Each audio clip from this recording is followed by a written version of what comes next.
Recently, Ebony K. Williams made headlines by successfully becoming pregnant. As she calls it, single motherhood by choice. And that was done through artificial insemination. Now, this is a lady who went to law school, has experienced a successful career, and she said that many other Black women would go that route. Black women are availing ourselves to all of the options that our hard work and circumstances currently afford us. And that means that single motherhood by choice is going to be an option that more and more Black women consider and even exercise. So anybody that's in their feelings about that can go ahead and start to process right now. Because Black women that have the privilege to embark upon this expensive and oftentimes lengthy process will increasingly decide to forego marriages and partnerships that do not serve us and that are not in our best interests. And now that bypassing those insufficient relationships does not have to come at the expense of motherhood, well, frankly, it's a whole new world. A world in which Black women are no longer subject to the desperation of being chose, because now we get to do the choosing. And as we choose, we do have to contend with the reality of a dismally small supply of Black sperm. Because most Black women on this journey, we want to create children that look like us and that look like our families, and that means we want Black sperm. And as we heard from Reese Brooks, it's the definition of slim pickings, and sometimes that means compromising on this aspect of your journey. Now, I am extremely fortunate that I was able to secure 2 vials of Black sperm from California Cryobank when I embarked on this part of my journey last fall. Congratulations, she did that. Successful lady, unmarried, 40 years old. But not everybody can do that. And even if you do that, it could not make sense, because it's good that you have a baby. It's unfortunate that the child doesn't have a father. The child doesn't know how to interact with a man if it's a woman, which is what she's going to be having, which is a little girl. The child will not know how to deal with men or know how to see that man in a positive light in a relationship, because the mother robbed the child of that. So now what you have created is a single parent household, which is not always bad, but it's not as good usually as a 2-parent household. Well, how do we know this? What is it like for children to grow up without a father? According to the CDC, children that come from fatherless homes account for 90% of homeless and runaway kids, 71% of high school dropouts, and 63% of youth suicides. My dad died when I was 10. I don't know about you, but I don't want to live in a world without men. So that takes me to a clip I saw yesterday on the Atlanta Street Interview. It dealt with a young lady who's homeless, who's engaging in a life of prostitution. We'll get to that part a little bit later. But she talked about her upbringing. Growing up here, did you have both mom and dad in the household? No. Okay. I lived in group homes. In group homes? And from what age do you remember? Was that from the time 4. you can remember? Okay, so 4. So what is it do you know about or do you remember happening at 4 that caused you to have to go to the group homes? My mom was on drugs. Okay, so they basically came and got you guys? I never really knew my daddy, yeah. I don't know my dad, actually. Like, you don't know him meaning like he wasn't around, or you just... I you don't know him. Like, so if he like walked by the street, you yeah, I wouldn't... would not know it's him. Do you know like his name or I whatever? know his name. Okay, I know he has another daughter, but we don't talk. We don't communicate. He's never been in my life. So as you see, didn't know the mom, really didn't know the dad. You know, she has a sister, but she said if her father walked by her in the street, she would not know him. Then Marcus of Atlanta Street Interviews talks about her relationships in situations with men. What effect do you think that's had on you? A lot, honestly. I have issues with men. What kind of issues? Jesus, a lot. Like, I've never had a boyfriend. Never? I'm 23, never had a boyfriend, never been in a relationship. I have something going, but I don't know. And men just be pissing me off. I get irritated. And for a long time, men always wanted something from me. So, sex, basically, right? I just use that to my advantage to survive the streets of Atlanta.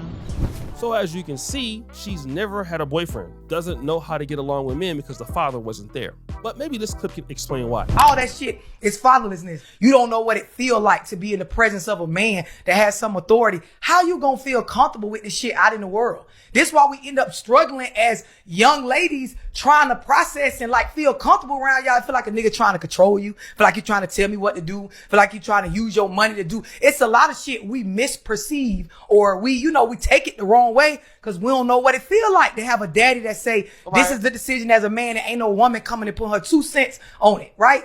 Then you only seeing how a woman solves and processes and run the household. This your programming. Now flip the same shit to a young boy. You 16, 17, fully grown in your build, but you only ever saw a woman run shit. You only ever saw your mama, decide how stuff gonna go in the household. And we nurture her. So a lot of times women don't even realize all that fussing, the way you handling your son, you fucking him up. And this is why it's a lot of niggas that they not gay. They heterosexual males. They are attracted to women, but they can't stand a fucking woman. She's now living on the streets, going back and forth. She's been sex trafficked and things like that. How is she surviving on the streets? Men always wanted something from me.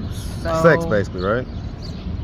I just use that to my advantage to survive the streets of Atlanta.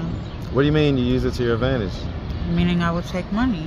But I never sold pussy. I'm not no pussy selling person.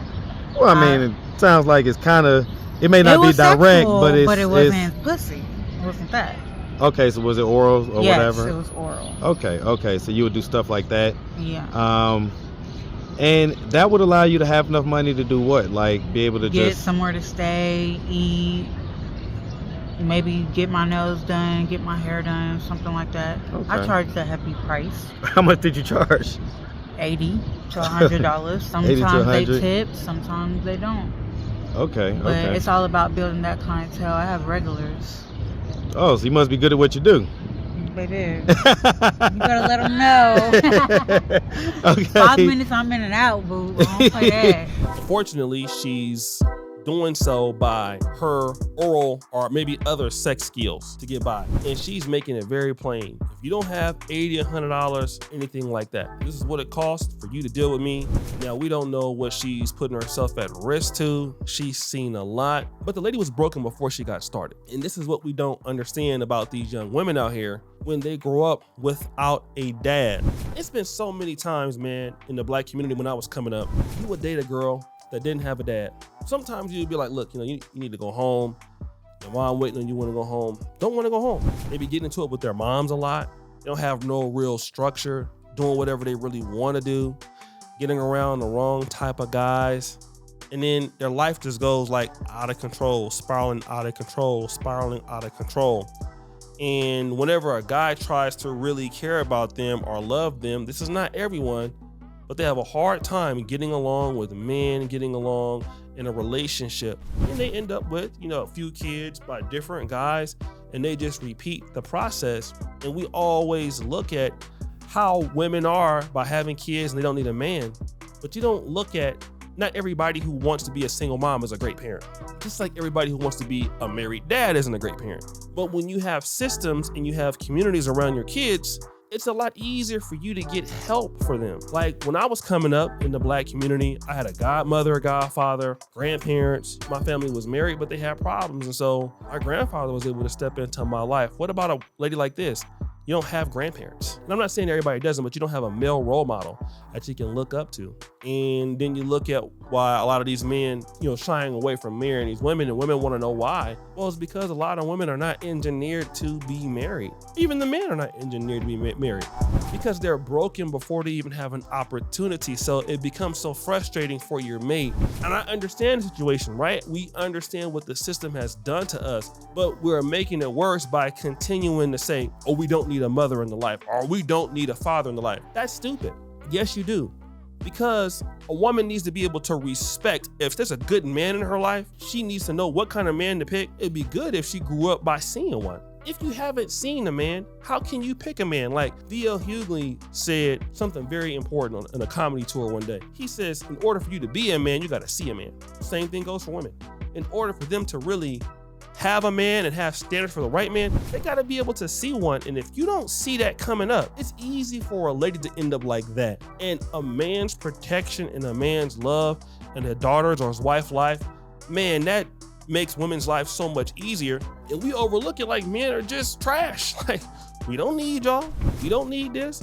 And you don't even understand like how much easier a man, even the average man, can make a difference in a woman's life. It's a big difference. When you have a man that's contributing to your life, that's giving to your life, that's sacrificing for your life, it makes a difference. Even in the company that we have, the men in the business that work with us make it so much easier for the women in the business. Not to say the women don't do anything, but it's just the men that, they pick up things, they stay real late, they do extra grittier work that you need to be done. You need to have men around to do those things. Men are X factors, and when you take that out of the equation for a woman, and when she don't see that X factor mentality of making sure things are done, she'll get a guy based on swag, based on looks and based on other things, and not based on what it takes to be a man, which is providing, which is taking care of your woman, which is taking care of your community, which is, networking and providing more resources for your community. That's what being a man is about. And when you don't have it, you can't see it. And then you get mad when those kind of guys move out of the community and go to the white community or the Asian women when it's a better community that understand what kind of men these black men are. We got to stop the foolery, family. Only hurting ourselves. So guys, what do you think? It's your boy, Shady Jackson. Back at it again with an episode of Fair Use. I'm out.